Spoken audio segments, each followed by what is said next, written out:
In western India, almost an entire fishing village is asking for permission from the courts to die. 600 people in a Muslim village. Their reason? Harassment from authorities who have prevented them from fishing. It is admittedly a strange request given that active euthanasia, that is, doing something to cause a person's death, is illegal in India. DW correspondent Nehal Johri travelled to Gujarat state to see for herself what prompted this petition. Gosabara is usually a sleepy village. But right now, hundreds of its residents are asking to be euthanized. They say local authorities have been harassing them for almost a decade and blocking their right to fish. Frustrated, 100 Muslim fishermen and their families have petitioned Gujarat's High Court, saying, "Let us fish in these waters or let us die." Our livelihood depended on the sea, and it has been stopped. We want it back.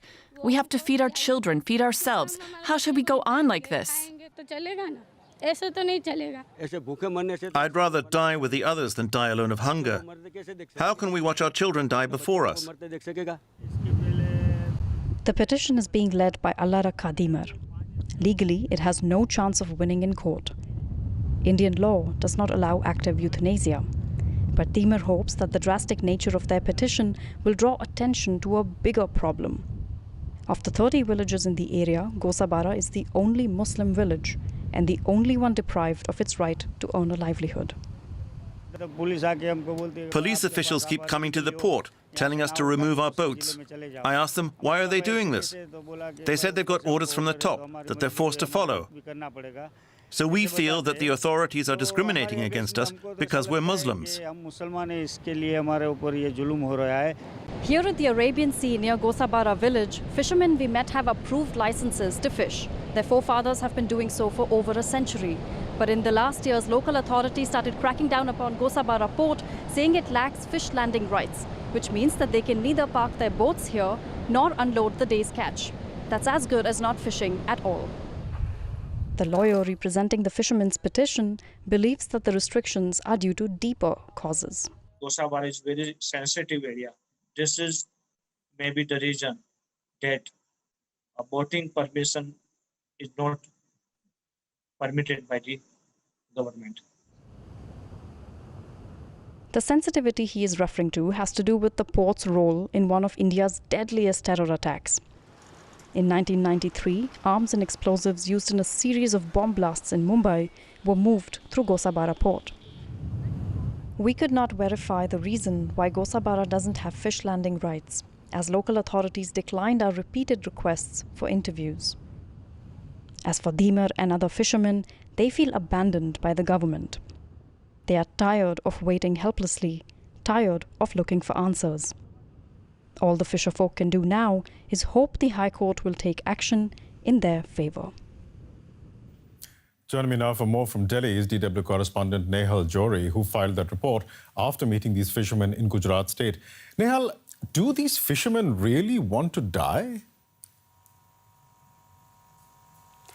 I think the simple answer to that is no, they don't.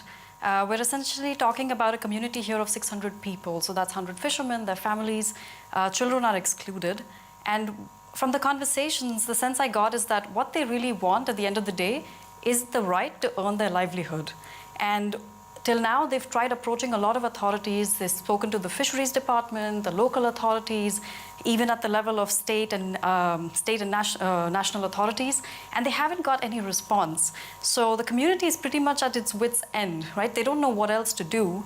This is also a community that relies entirely on fishing. Most of them are illiterate. So it's not like they can pick up another trade and just bounce off. And so what this petition really is a plea of desperation. Now, Nehal, you also mentioned in your report that there were security concerns involved because some explosives used in the 1993 Mumbai bomb attacks were smuggled through this area.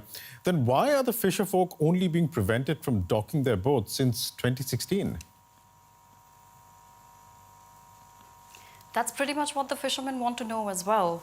So after 1993's blasts in Mumbai, there was no immediate effect on the community in the sense that they were not stopped from docking right away. And now it took over more than 2 decades that they continued to fish there. And in 2016, police officials started harassing them at the port. So they would ask them to remove the boats, to not fish there.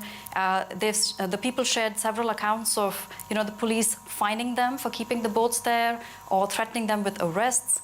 One woman I spoke to talked about her husband being beaten pretty badly by police officials because he couldn't move his boat anywhere. And so the community really feels that they're being targeted for their religious identity and that this is political persecution. Now, what we have to remember is that Gujarat is a state that is ruled by the Hindu Nationalist Party, the BJP. And the BJP has often been criticized for practicing a sort of politics that uses communal tension as a tool. So applying that to this context, we have a region where we have 30 villages predominantly occupied by Hindus. Right. They can all fish, they have access to basic rights provided by the government. The only exception to that is this one village called Gosabara, where the population is entirely Muslim. And if these villagers aren't being allowed to fish, how have they been sustaining themselves these years? So they've found little ways to do so. One of them is that they catch fish in the shallow waters near the coastline. It's not a lot of fish, but they're able to eat another meal out of that. And when we were there, we saw the catch and children were learning how to preserve and handle these fish. Another is that a lot of the men have started migrating to nearby areas. For instance, there's a dam that lets them work as daily contractors. And so they're able to bring in some amount of money, but of course they have to live away from their families while this happens. And lastly, the entire community has accrued a lot of debt. So they've been able to borrow money from whomever will offer it, whether that's €1, whether that's 50, because it lets them put another meal in front of their children. And so the impression I got is that a lot of the adults are going hungry because they're trying to keep the children fed. DW correspondent Nehal Johri in Delhi. Thank you very much.